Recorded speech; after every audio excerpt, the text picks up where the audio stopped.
غلطی سے حضرت فاطمہ کے جہیز کو جہیز کہہ دیا گیا. وہ جہیز کیا تھا؟ ایک پیسہ بھی حضور کے اپنی جیب سے نہیں تھا.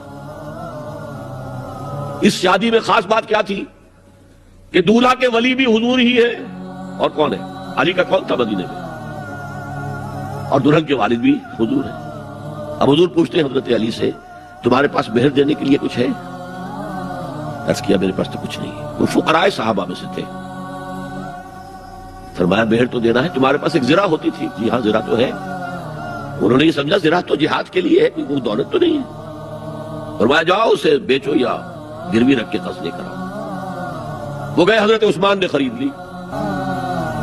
اس پیسے سے حضور نے کچھ پیسے گھر بھیجے اندر، دلہن کو ذرا تیار کر دو. اور کچھ پیسوں سے وہ ایک گدا جس میں کھجور کی کھال بھری ہوئی تھی، اور 2 تکیے جس میں کھجور کی کھال بھری ہوئی تھی. ایک مشکیزہ، کنویں سے پانی تو لانا ہی ہے نا. ایک چکی، جو ہو یا گیہوں ہو پیسنا تو ہے نا. کوئی 1-2 برتن اور. اللہ اللہ خیر صلی اللہ. یہ تھا جسے جہیز کہتے ہیں، جس میں ایک پیسہ بھی حضور کا شامل نہیں ہے. وہ حضرت فاطمہ کا مہر تھا جسے بنایا گیا. ورنہ مدینے ہی میں دوسری آپ کی صاحبزادی کا نکاح حضرت عثمان سے بھی ہوا. کہیں ذکر ہے جہیز کا؟ حضرت عثمان کا گھر بھرا ہوا، ہر چیزیں موجود، وہاں جہیز کا تذکرہ نہیں.